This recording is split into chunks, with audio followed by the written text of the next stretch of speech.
எத்தனை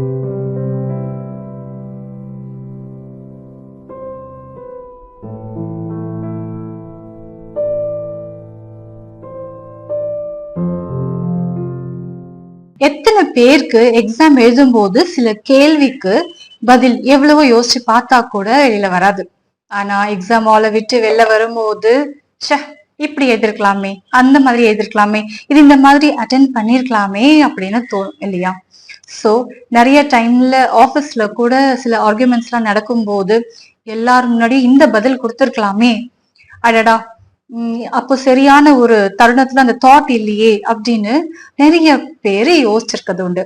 அதை யோசிச்சு யோசிச்சு மனசுக்குள்ளேயே கடந்து வருத்தப்பட்டு இருப்போம். சோ இந்த மாதிரி நிறைய நம்ம கோத்ரூ பண்ணிருப்போம்.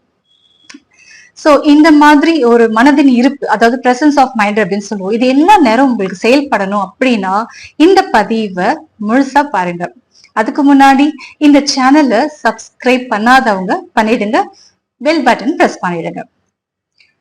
ஊக்கமூட்டும் உளவியல், வாங்க நிகழ்ச்சிக்குள்ள போகலாம். ரிச்சர்ட் ஃபைன்மேன் அப்படின்னு ஒரு பெரிய சயின்டிஸ்ட். அவரு லெக்சர்ஸ் எல்லாம் கொடுக்கும் போது காலேஜஸ்க்கு போகும்போது அவரு வண்டியை ஓட்டிட்டு போறதுக்கு ஒரு டிரைவரை அப்பாயிண்ட் பண்ணியிருக்காரு. நம்ம ஷாஃபர் அப்படின்னு சொல்லுவோம் இல்லையா? இவரு ஒவ்வொரு தடவையும் ஷாஃபர் கூடயே கூட்டிட்டு போவார். இந்த மாதிரி போகும்போது ஒரு சில நாட்கள் கடந்து போயிருக்காரு. 1.5 வருஷத்துக்கிட்ட இந்த மாதிரி டிராவல் பண்ணிருக்காங்க ஒன்னா.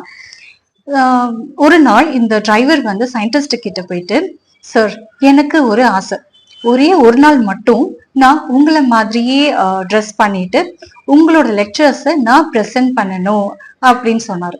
அதுக்கு ரிச்சர்ட் ஃபைன்மேன், அவ்வளோ உங்களுக்கு தெரியுமா அப்படின்ற மாதிரி கேட்டிருக்காரு. ஆமா சார், எனக்கு எல்லாமே மனப்பாடமா தெரியும் அப்படின்னு சொல்லியிருக்காரு. எனக்கு ஒரு வாய்ப்பு மட்டும் கொடுங்க அப்படின்னு ரிக்வஸ்ட் பண்ணியிருக்காரு. அதுக்கு ரிச்சர்ட் ஃபைன்மேன் சொல்லியிருக்காரு, ஓகே சூப்பர், நீங்க கண்டினியூ பண்ணுங்க அப்படின்னு சொல்லியிருக்காரு. சோ இந்த லெக்சர் எடுக்க போயிருக்காங்க. ரிச்சர்ட் ஃபைன்மேன் எப்படி எக்ஸ்பிளைன் பண்ணாலும் அதே மாதிரி பர்ஃபெக்டா அவர் கொடுக்குற மாதிரி லெக்சர்ஸ் எல்லாமே ப்ரெசென்ட் பண்ணிருக்காரு. இதுக்கப்புறமா அந்த செஷன் முடிஞ்ச உடனே Q&A செஷன் ஒண்ணு ஸ்டார்ட் ஆயிருக்கு. அதாவது கேள்வி பதில் பகுதி ஆரம்பிச்சிருக்கு.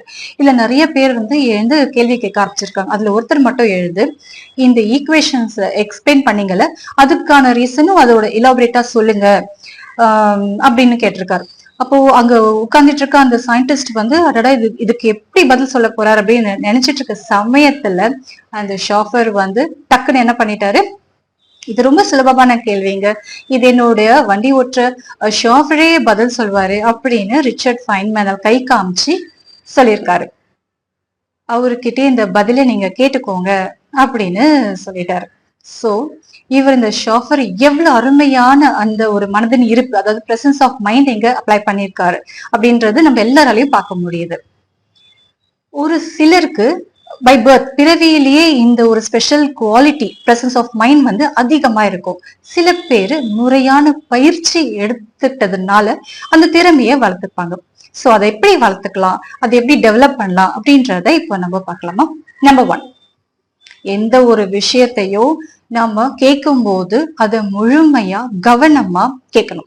அப்பதான் அது புரிஞ்சுக்க முடியும். கான்சென்ட்ரேஷன் அதிகப்படுத்த நம்ம நிறைய ஆக்டிவிட்டிஸ் பண்ணலாம். மைண்ட் கேம்ஸ், பசில்ஸ் கேம்ஸ் இந்த மாதிரி விளையாடலாம். நம்பர் 2, அண்டர்ஸ்டாண்டிங், அதாவது ஒரு புரிதல்ன்றது நிச்சயமா தேவை.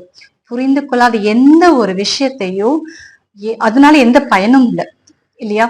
நம்ம உறவுகளை கூட நம்ம அதையும் புரிஞ்சுக்கணும். அப்பதான் அன்பு நம்மளுக்கு நிலைச்சி இருக்கும். நம்ம வேலையில எடுத்துக்கிட்டாலுமே அதுல இருக்க நுவான்சஸ், அதோட நுணுக்கங்களையும் நம்ம புரிஞ்சுக்கணும். அப்பதான் அதோட செயல்களை நம்ம முழுமையா நம்ம செய்ய முடியும். இதுல இருந்துதான் நம்மளுக்கு பலனும் நிச்சயமா கிடைக்கும். அடுத்தது பிராக்டிஸ். எதுலயும் சரியான பயிற்சி தேவை இல்லையா? கன்சிஸ்டன்டா பண்ணணும். நம்ம ரெகுலர் டாஸ்க் பண்ணும்போது கொஞ்சம் ஒரு பிரேக் எடுத்துட்டு பண்றது நல்லது. இப்போ இந்த மாதிரி பண்ணும்போது உங்க மூளை கிரியேட்டிவா யோசிக்கும். காம்ப்ளெக்ஸான கிரிட்டிக்கலான விஷயத்த கூட தேடி தேடி பண்ணுங்க. அதுக்கு சொல்யூஷனை ஃபைண்ட் அவுட் பண்ணுங்க. இப்படி பண்ணும்போது உங்களோட மூளை இன்னும் ஷார்ப்பன் ஆகும். நிறைய டைரக்ஷன்ஸ்ல வைடனா ஓப்பன் ஆகும். இந்த பிராக்டிஸ் எல்லாமே உங்களுடைய பிரசன்ஸ் ஆஃப் மைண்ட அதிகரிக்க உதவும். நீங்க கன்சிஸ்டன்டா இதை பண்ணும்போது உங்களால எல்லா சூழ்நிலையும் சரியான செயல்களும் சரியான ஒரு முடிவுகளையும் எடுக்க முடியும். சோ இந்த மனதின் இருப்பு இதோட தகவல் உங்களுக்கு ரொம்ப யூஸ்ஃபுல்லா இருக்கும்னு நினைக்கிறேன். நிச்சயமா உங்க லைஃப்ல அப்ளை பண்ணுங்க. நிறைய சேஞ்சஸ் நீங்க கண் கூட பாப்பீங்க. உங்களுக்கு இது பிடிச்சிருந்ததுன்னா உங்க ஃப்ரெண்ட்ஸ் கிட்டயும் ஷேர் பண்ணுங்க. Thank you so much.